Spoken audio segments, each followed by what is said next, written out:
नमस्कार, हमारे IGNOU audio books channel पर आपका स्वागत है।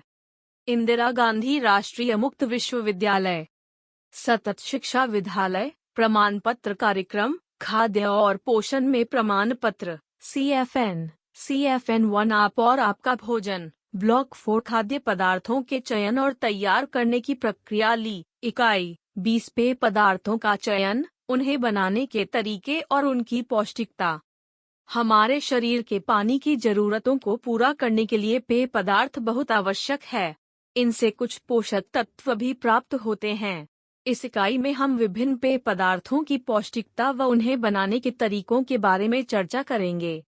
20.0 उद्देश्य। इस इकाई को पढ़ने के पश्चात आप विभिन्न प्रकार के पेय पदार्थों की जानकारी हासिल करेंगे। पेय पदार्थों में पाए जाने वाले तत्वों के बारे में बता सकेंगे।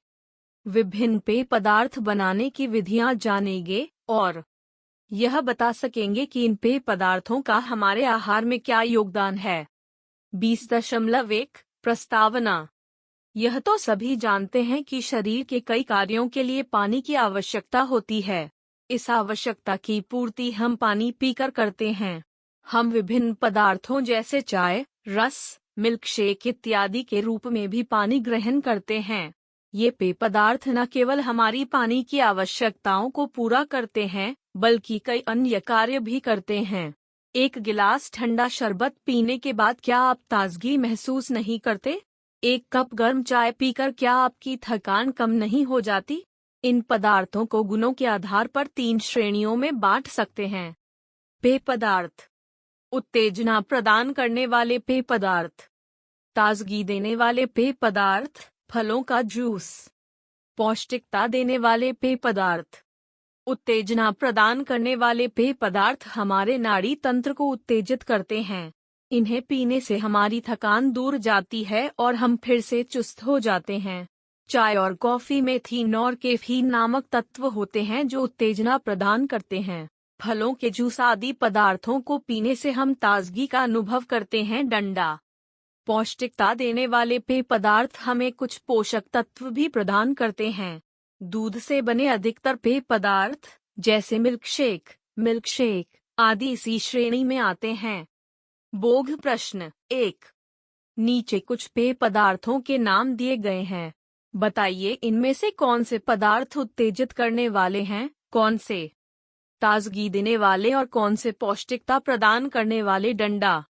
आय सोडे वाले पेय पदार्थ ली, कॉफी, टमाटर, चाय, चॉकलेट मिल्क शेक वाई, केले का मिल्क शेक 7, संतरे का juice V, ice cream soda X, गाजर और टमाटर का मिश्रित जूस। 20.2 चाय। यहाँ हम चाय के बारे में जानकारी हासिल करेंगे। चाय हमें उत्तेजना प्रदान करती है। चाय से तो आप भलीभांति परिचित होंगे। वस्तुतः भारत में चाय की पैदावार बहुत अधिक होती है, इसलिए भारत में इसकी खपत भी बहुत ज्यादा है। बाजार में मिलने वाली चाय पत्ती हमें चाय के पौधों से प्राप्त होती है। चाय का पौधा एक छोटी झाड़ी के समान होता है।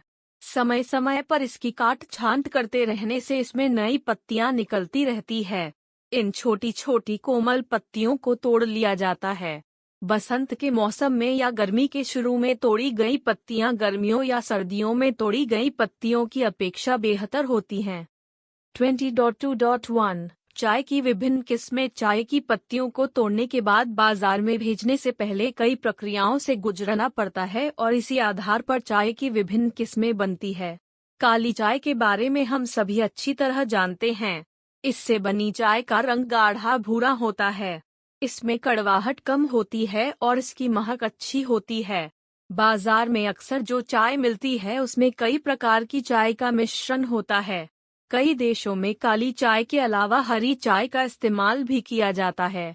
हमारे देश में हरी चाय का अधिक प्रयोग नहीं किया जाता, परंतु जापान, चीन तथा सुदूर पूर्वी देशों में यह आमतौर पर प्रयोग की जाती है। हरी पत्ती से बनी चाय का रंग हरा पीला सा होता है। इसमें कड़वाहट ज्यादा होती है और इसकी महक काली चाय की अपेक्षा कम होती है। 20.2.2 चाय में पाए जाने वाले पोषक तत्व। पौष्टिकता की दृष्टि से तो चाय का कोई खास महत्व नहीं है। इससे हमें केवल वही पोषक तत्व प्राप्त होते हैं जो इसमें डाले गए दूध और चीनी में होते हैं। जैसा कि पहले भी बताया जा चुका है, चाय उत्तेजना प्रदान करती है। यह उत्तेजना थीन नामक तत्व के कारण होती है जो हमारे नाड़ी तंत्र को उत्तेजित करता है। इसीलिए एक कप चाय पीने के बाद हमारी थकान कम हो जाती है। थीन के अतिरिक्त चाय में टेनिन नामक तत्व भी पाया जाता है जिससे चाय का स्वाद कड़वा लगता है। हम जानते हैं कि चाय में पत्ती ज्यादा डाल दें या पत्ती डालने के बाद चाय को ज्यादा देर तक उबालें तो चाय कड़वी हो जाती है। ऐसा इसलिए होता है क्योंकि ऐसा करने से चाय में टेनिन की मात्रा अधिक हो जाती है। चाय में कुछ ऐसे तत्व पाए जाते हैं जो ताप और माप के कारण पत्ती से निकलकर पानी में घुल जाते हैं और उसे जायका प्रदान करते हैं। चाय की विभिन्न किस्मों में इन्हीं तत्वों के आधार पर अंतर किया जाता है। काली पत्ती में इसी वजह से अधिक कड़वाहट होती है। बोध प्रश्न 2, चाय में पाए जाने वाले 3 तत्वों के नाम लिखिए। 3. इन तत्वों के कार्यों का वर्णन कीजिए। 20.2.3 चाय का चयन। बाजार में चाय के विभिन्न ब्रांड मिलते हैं। आप अपनी पसंद के ब्रांड का चयन किस प्रकार करेंगे? विभिन्न ब्रांडों वाले पैकेटों में विभिन्न तरह की चाय मिलती है। इन पैकेटों में कई किस्मों की चाय को मिलाकर भरा जाता है। इससे चाय के स्वाद आदि में विविधता आती है। हम अपनी पसंद के अनुसार चाय का चयन करते हैं। किसी को कड़क चाय पसंद होती है तो किसी को हल्की फीकी। इन्हीं बातों को ध्यान में रखकर चाय का चयन किया जाता है। आजकल चाय की छोटी छोटी थैलियां काफी लोकप्रिय हो रही है। एक थैली में 1 कप चाय बनाने के लिए पर्याप्त पत्ती होती है। थैली को 1 कप उबलते पानी में 2-3 बार डुबोया जाता है ताकि चाय के तत्व पानी में घुल जाएं। थैलियों की चाय इस्तेमाल करने में अच्छी होती है, परंतु यह महंगी होती है। चाय की पत्तियां अधिक पुरानी हो तो उनकी महक कम हो जाती है। खरीदते समय पैकेट पर उसके भरे जाने की तारीख को ध्यान से देख लें। वह ज्यादा पुरानी नहीं होनी चाहिए। 20.2.4 चाय बनाना। चाय की केतली में थोड़ा सा गर्म पानी डालकर पहले उसे धो दिया जाता है।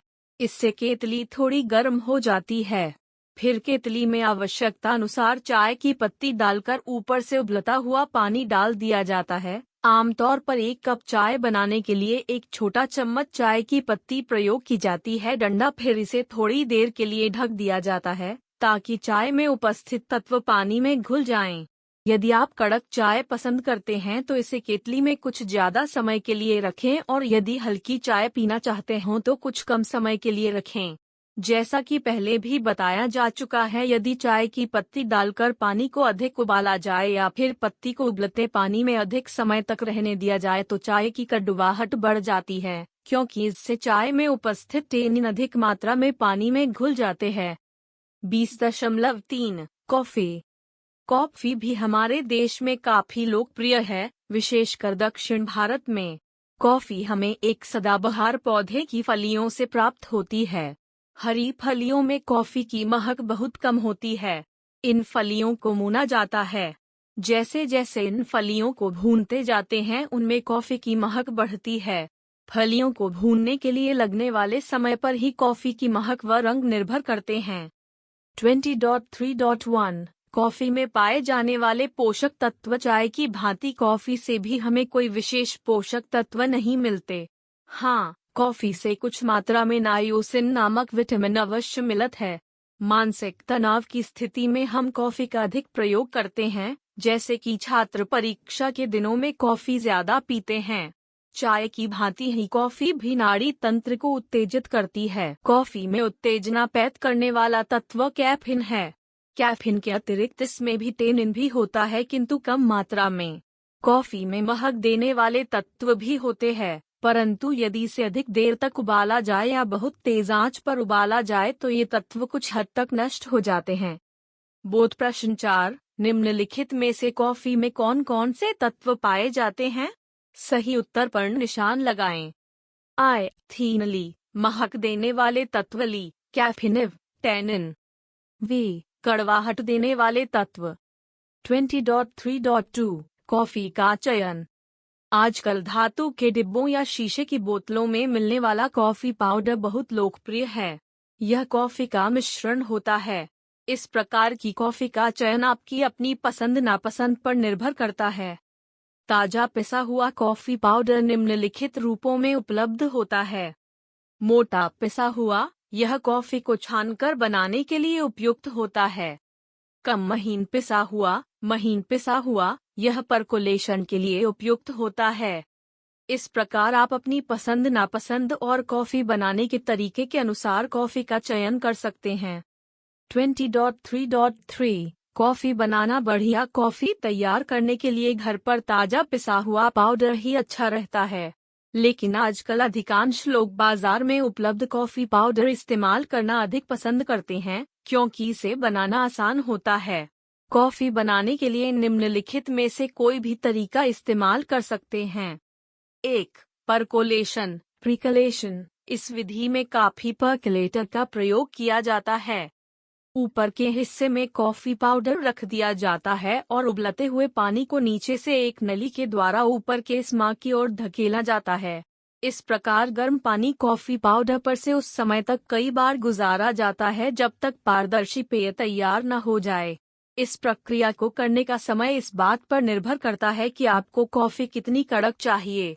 यदि कड़क कॉफी पसंद हो तो परकोलेशन के लिए अधिक समय रखिए और यदि हल्की कॉफी पीना चाहते हो तो कम समय रखिए। 2. छानने की विधि। कॉफी बनाने की यह एक सरल विधि है। दक्षिण भारत में आमतौर पर इसी विधि से कॉफी बनाई जाती है। कॉफी पाउडर को बर्तन के ऊपर के हिस्से में रखा जाता है, जिसमें छेद होते हैं। उबलता हुआ पानी कॉफी पाउडर में से छनता हुआ बर्तन के निचले हिस्से में इकट्ठा हो जाता है। यदि छेद बहुत छोटे हों तो छानने में अधिक समय लगता है। 3. उबालने और भिगोने की विधि। इस विधि की चर्चा हम पहले चाय बनाने की विधि के अंतर्गत कर चुके हैं। इसमें कॉफी पर उबलता हुआ पानी डाला जाता है और उसे कुछ समय के लिए ढककर रख दिया जाता है। ऐसा करने से कॉफी के तत्व पानी में घुल जाते हैं और कॉफी तैयार हो जाती है। 20.4 फलों के जूस। इस इकाई के आरंभ में हमने बताया था कि कुछ पेय पदार्थ हमें ताजगी देते हैं। गर्मी के मौसम में एक गिलास फलों का ठंडा जूस हमें ताजगी देता है। आमतौर पर संतरा, मौसमी, आम आदि फलों का जूस निकाला जाता है। जूस से हमें ताजगी के अलावा काफी मात्रा में विटामिन सी भी मिलता है, जैसा कि आप पाठ्यक्रम ली की इकाई 1 में पढ़ चुके हैं। हवा के संपर्क में आकर विटामिन सी जल्दी नष्ट हो जाता है, अतः यह आवश्यक है कि फलों का जूस निकालने के पश्चात उसे तुरंत पी लिया जाए। यदि जूस को देर तक रख दिया जाए तो उसमें उपस्थित विटामिन सी नष्ट हो जाता है। हमेशा ताजा जूस ही पिएं। फलों की तरह ही कुछ सब्जियों से जूस निकाले जाते हैं। ये सब्जियां हैं गाजर और टमाटर आदि। आजकल फलों के जूस बोतलों और डिब्बों में उपलब्ध होते हैं। इनमें ऐसे तत्व मिले होते हैं जो इन्हें खराब नहीं होने देते। अभ्यास 1. किन्हीं 5 फलों व 5 सब्जियों के नाम लिखिए जिनसे जूस निकाला जा सके। 20.5 सोडा मिलाकर बनाए गए पेय पदार्थ। इन पेय पदार्थों में कृत्रिम रूप से महक, रंग व मिठास पैदा की जाती है। इनमें कार्बन डाइऑक्साइड नाम की गैस होती है। इनमें किसी प्रकार के फल का जूस आदि नहीं होता, अतः पौष्टिकता की दृष्टि से इनका कोई महत्व नहीं है और हम इन्हें केवल स्वाद के लिए पीते हैं।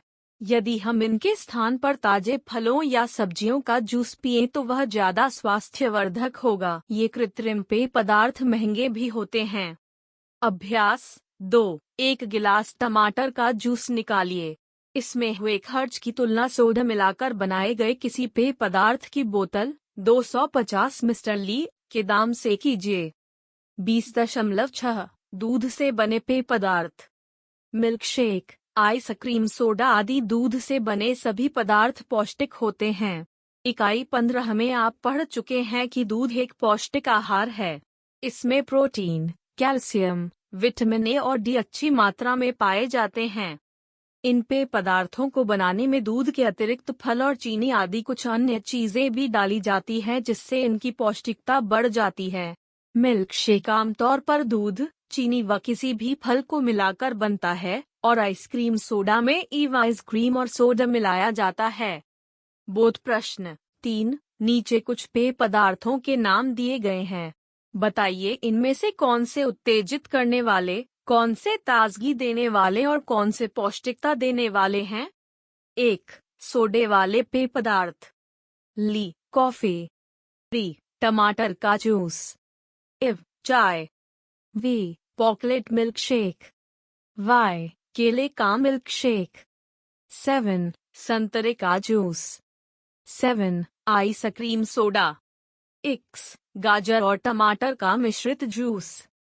अभ्यास 3। अपने 10 मित्रों के घर जाइए और पता कीजिए कि वे मिल्क शेक बनाने में किन किन फलों का इस्तेमाल करते हैं। 20.7 सारांश। पेय पदार्थ हमारी पानी की आवश्यकताओं को पूरा करते हैं। चाय और कॉफी का उपयोग इसलिए किया जाता है कि वे हमारी थकान को दूर करते हैं। इनमें पौष्टिकता काफी कम होती है। फलों के जूस हमें ताजगी देते हैं और साथ ही पौष्टिकता भी देते हैं। सोडा मिले पेय पदार्थ लोकप्रिय तो होते हैं, परंतु महंगे होते हैं। इनमें पौष्टिकता भी नहीं होती। चाय और कॉफी की मांति इनका उपयोग बहुत अधिक नहीं करना चाहिए। हाँ, दूध से बने पेय पदार्थ काफी पौष्टिक होते हैं और हमारे शरीर के लिए बहुत लाभकारी है। 20.8 पारिभाषिक शब्दावली। खांड, बाजार में मिलने वाली विभिन्न वस्तुओं की किस्मों को दर्शाने वाले चिन्ह। कड़क चाय, चाय बनाने में यदि चाय की पत्ती अधिक मात्रा में डाल दी जाए तो चाय का स्वाद कुछ कड़वा हो जाता है। इसे कड़क चाय कहते हैं। धन्यवाद, मिलते हैं अगले वीडियो में।